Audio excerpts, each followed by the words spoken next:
Hi, it's Matt from Envisage Physiotherapy, and I just wanted to come on and do a very short video. Now I get a few people that come into my clinic and they suggest they've had quite a bad experience with previous consultations, so I just thought it'd be quite a good opportunity to come on and just give you some really good hints and tips as to how to get the best and how to get what you want out of a consultation. So firstly, I think it's really important to go in there with a reason as to what you want to get out of the consultation. And what do I mean by that? Well, go in armed with a little bit of a history. So you might go in and say, well, I've fallen over 2 weeks ago, I fell on my knee, I'm not sleeping very well because it's really painful, I've had to take time off work and I can't play football. And ultimately, I want to get back to work, and I also want to get back to playing football as quick and safely as I can. But I also want to make sure that I get a decent night's sleep because that's really troubling at the moment. What you've done then is you've gone in with a problem and also asked the clinician to solve it for you. So you've not necessarily gone in with a solution per se, but you're asking them to solve a problem that you've got. It's so much better than just going in and saying, hi, thanks for seeing me, I've got knee pain. From a clinician's perspective, there's nothing worse because I don't know what you want to get out of it, okay? So go in armed with not necessarily a solid solution, but a goal or a reason as to what you're wanting out of the consultation. It really helps the clinician, believe me. Now, I'm a big advocate of this, and I'll let you into a bit of a secret. I never used to be, but I really am, and I think it's really important. Number 2, do some research. Yes, I'm giving you license to go and Google the problem. Now, you could be wrong, but ultimately what it's doing, it's showing willingness and desire that you want to make a difference, and you're empowering yourself to either find a solution to your problem, find out what the problem is, or try and treat and manage the problem. So it's that showing willingness, and that's so important, especially from a clinician's perspective, because it helps me know that you want to get better. You might be wrong, but if you go in with a potential solution, or if you go in suggesting that you've got this shoulder pain, you've done some research and you think it's frozen shoulder, it's up to the clinician then to assess and diagnose that problem and discuss with you afterwards as to whether they agree with your thoughts or whether they believe it's something different. Now, it's okay if it's something different, but ultimately that clinician should be giving you clinical reasoning as to how they've come to that diagnosis and or management plan. So please bear that in mind.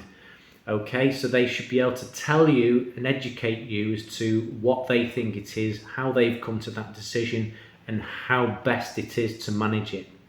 Okay. 3, again, another big thing, ask questions. Ask questions.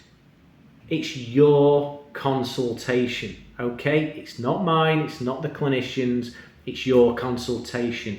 So go in armed with 2 or 3 questions that you think you would really like answering. Now, it can be very simple things from, I'm not sleeping at night. Is there anything that you can do or that I can do at home that's going to help me sleep better at night? Any positions that are going to help me? I'm struggling at work. Can I adapt my duties at work to so I can continue to do my job? It could be anything. It's how I can manage to home. Is there anything that I can be doing myself at home to manage it so the symptoms get better more quickly? I think these things are really important because not only does it show willingness, but what it does, it empowers you that you want to know more about the condition. And if you can, if you get a better understanding and you've got more knowledge about the problem, it then shows on the condition itself in a way that the problem is likely to get better sooner.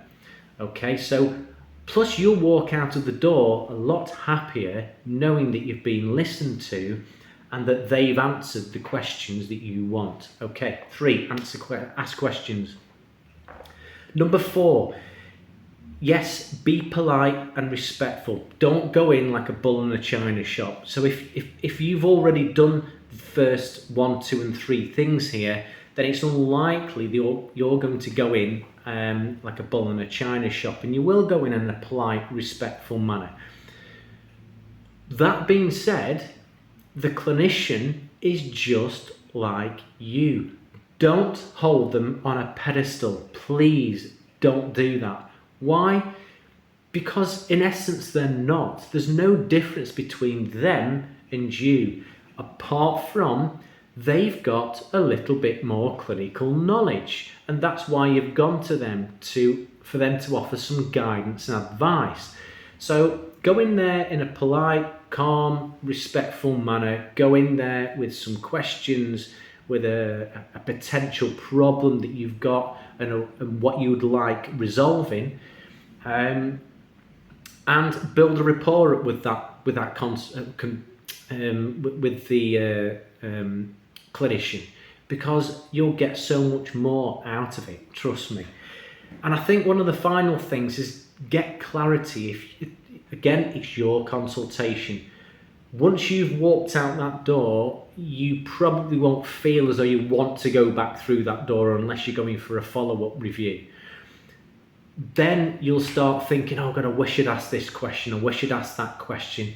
And it saves you from then going and speaking to other clinicians saying, oh, I wasn't very happy with this consultant or this doctor or this physio. I really didn't get what I wanted out of it. So again, empower yourself. Get clarity of anything that they say. So whether it be the exercise, the treatment, the diagnosis, ask them why, how they've come to the decision. So you can ultimately walk out of that door and know that you've had the best consultation that's empowered you and given you the knowledge and understanding that you need to deal with the problem in hand. Okay, so I hope that's been helpful. Feel free to put into the comments section if there are any questions regarding these types of issues that you've had yourself, and I can I'll answer them as well. So feel free to drop your messages down below, and until next time, thanks very much for listening. I'll speak to you then.